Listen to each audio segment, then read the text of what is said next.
Let's learn a very easy trick to calculate 25% of any number.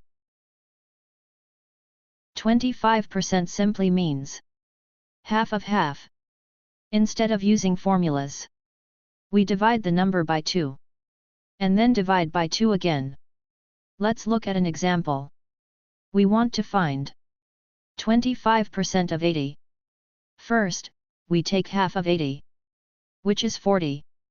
Then we take half of 40, which is 20. So, 25% of 80 is 20. Now let's try a bigger number. We want to find 25% of 1200. First, we take half of 1200, which is 600.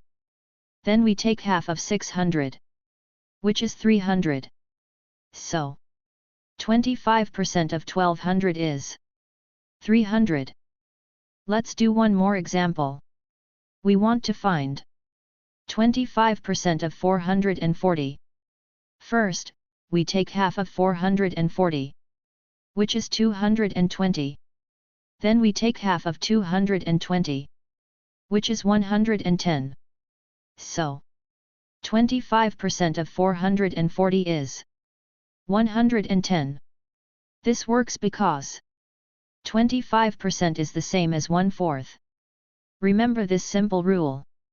25% is just half of half.